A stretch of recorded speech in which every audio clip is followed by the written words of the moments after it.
মংলা পোর্টকে আমরা এই সাউথ এশিয়ার হাব করতে পারবো এবং Mongla port will be little relieve from Chittagong port.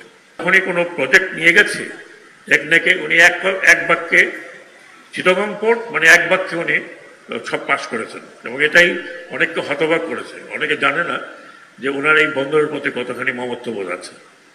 আমি শিপিং অ্যাডভাইজার হিসেবে শুধু চিটাগং পোর্টের জন্যই নয়, প্রধান উপদেষ্টা জানেন যে মংলা পোর্টকে আরও উন্নত করার জন্য ওনার সহযোগিতায় আমি মংলা পোর্টে কয়েকটি পদক্ষেপ নিয়েছি।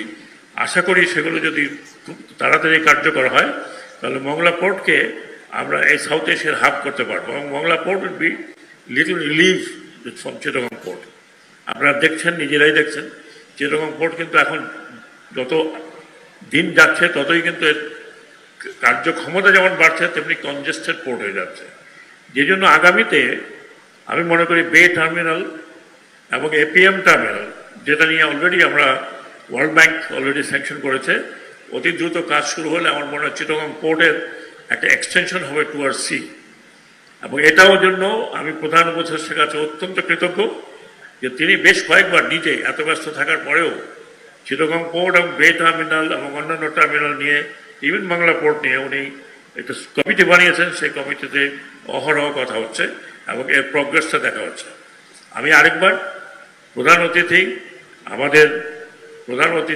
উপদেষ্টা ডক্টর মোহাম্মদ ইউনূসকে ধন্যবাদ জানাচ্ছি আন্তরিকভাবে যে অল্প সময় হলেও উনি এসছেন। কিন্তু স্যার এটুকু যথেষ্ট নয়, আশা করি আপনি আরেকবার আসবেন, আমাদেরকে আরও কিছু সময় দেবেন, so that we can show you the entire breadth and length of the port. আজকে যারা ওনার সাথে এসেছেন আমি অন্তত আপনাদেরকে আশ্বাস দিচ্ছি যে another 6 months 6 মাস পরে হয়তো আপনারা দেখবেন যে এই পোর্টের এবং পোর্টের এক্সটেনশনের কাজ অতি দ্রুত এগিয়ে যাচ্ছে। এখানে দু একটি পয়েন্ট স্যার যেটা আমি বলি, আমাদের একটা পোর্ট রোড দরকার আলাদা। এখন এত কনজেস্টেড হয় যে পোর্ট থেকে বের হওয়া যায় না। আর যেটা আমরা ভবিষ্যতে করার চিন্তা করছি স্যার, এটা একটা মাল্টি মোডাল কমিউনিকেশন থাকতে হবে, রেল, এলিভেটেড এক্সপ্রেসওয়ে এবং নিচের রাস্তা।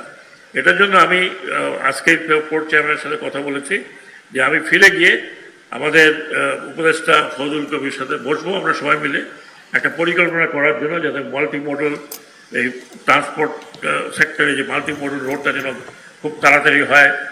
একই সাথে যখন এই বে টার্মিনাল এবং এপিএম টার্মিনাল শেষ হবে, আমি স্যার আপনার নিশ্চয়ই আপনার দৃষ্টি আকর্ষণ করছি। I am sure you will help us and you will definitely give a impetus to this role. So thank you very much sir once again আপনার আসার জন্য সকলকে ধন্যবাদ জানাচ্ছি।